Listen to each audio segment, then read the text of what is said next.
प्रिया और राजकुमारिया। प्रिया एक बहुत सुंदर सी बच्ची थी। वह अपने माता पिता के साथ पहाड़ों में रहती थी। प्रिया के पिता भेड़ बकरियों को चराने के लिए ले जाते थे। शाम तक वे उन्हें वापस लाते थे। इसके बदले में गांव वाले उन्हें कुछ पैसे देते थे, जिससे उनकी गुजर बसर हो जाती थी। एक दिन प्रिया ने अपने पिता से जिद की कि वह भी पहाड़ पर चलेगी। उसके पिता ने प्रिया की बात मान ली, लेकिन उससे कहा, बेटी मैं तुझे ले तो जाऊंगा, लेकिन तुझे मुझसे वादा करना होगा कि तू अकेली इधर उधर नहीं जाएगी। प्रिया मान जाती है। प्रिया के पिता उसे गोद में उठाकर दूसरे हाथ में लाठी लेकर भेड़ों के साथ पहाड़ों पर चढ़ने लगते हैं। पहाड़ पर पहुंचकर वे थक जाते हैं। पहाड़ों के पीछे एक बड़ा सा हरी घर का मैदान था। सारी भेड़ें वहीं घास खा रही थीं। प्रिया को उसके पिता ने कहा, बेटी यही मैदान में तुम भी खेल लो, कहीं दूर मत जाना, मैं कुछ देर आराम कर लूं।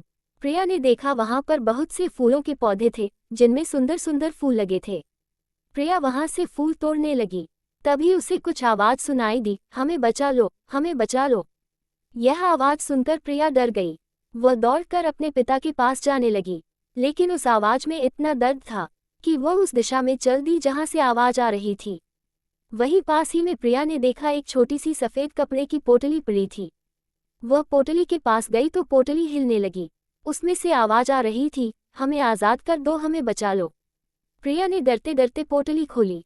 पोटली अभी पूरी खुली भी नहीं थी कि उसमें से 3-4 रंग बिरंगी चिड़िया उड़कर बाहर आ गईं।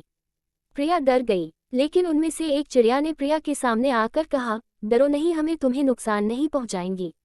चिड़िया को इंसान की आवाज में बोलते देखकर प्रिया ने डरते हुए कहा, तुम सब हमारी आवाज में कैसे बात कर रही हो? एक नीली चिड़िया ने कहा, हम दूर देश की राजकुमारियां थीं, एक जादूगर ने हमें यहाँ कैद कर रखा था। हमारे पिता से उसने हमें छोड़ने के बदले राज्य मांग लिया। राज्य लेने के बाद भी उसने हमें नहीं छोड़ा। प्रिया ने पूछा, लेकिन अब क्या होगा? तुम वापस अपने असली रूप में कैसे आओगी?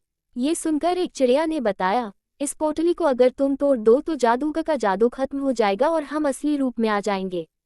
जादूगर का जादू खत्म होते ही हमारे पिता भी आज़ाद हो जाएंगे, फिर वो जादूगर को कैद कर लेंगे। प्रिया बोली, बस इतनी सी बात। ये कहकर प्रिया उस पोटली को उठाकर जोर से जमीन में मारती है। पोटली मिट्टी की थी, वह टूट जाती है। पोटली के टूटते ही चारों राजकुमारियां अपने असली रूप में आ जाती हैं। एक राजकुमारी अपना सुंदर सा मुकुट प्रिया को देती है। एक राजकुमारी प्रिया को अपने कपड़े देती है और उसके कपड़े खुद पहन लेती है। उसके बाद वे चारों राजकुमारियां वहां से चली जाती हैं। प्रिया अपनी सुध-बुध खोकर सब देखती रहती है। कुछ देर में उसके पिता प्रिया के पास आते हैं। वे देखते हैं कि प्रिया बहुत सुंदर कपड़े पहने और सोने का मुकुट लगाए बैठी है, तो वो उससे पूछते हैं कि ये सब कहाँ से आया। तब प्रिया उन्हें सारी बात बता देती है। ये सुनकर प्रिया के पिता बहुत खुश होते हैं कि उनकी बेटी ने बहुत नेक काम किया है। शाम को दोनों घर आ जाते हैं। इस घटना के कुछ दिन बाद राजा के सिपाही उनके घर आते हैं। प्रिया के माता पिता और प्रिया को साथ ले जाते हैं। राजा के दरबार में उनका बहुत मान सम्मान होता है। राजा उन्हें अपने राजमहल में रख लेते हैं। प्रिया अब पूरा दिन उन राजकुमारियों के साथ खेलती रहती थी, लेकिन कुछ दिन बाद प्रिया बहुत उदास रहने लगी। उसका कहीं भी मन नहीं लगता था। एक दिन राजा ने प्रिया के पिता को बुलाकर इसका राज पूछा तो उन्होंने कहा, राजा जी आपका महल बहुत सुंदर है, लेकिन हम लोग पहाड़ पर रहने वाले हैं, हमें यहाँ घुटन महसूस हो रही है। वहाँ टूटे घर में भी बहुत शांति थी। प्रिया भी पहाड़ों को याद करके उदास हो गई है। राजा उनकी बात समझ जाता है। वह अपने आदमियों को भेजकर प्रिया के मकान की जगह सुंदर सा मकान बनवा देता है।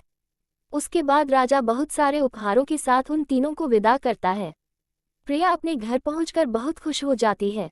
शिक्षा, अच्छाई और दयालुता हमेशा सम्मान और खुशी लाती हैं।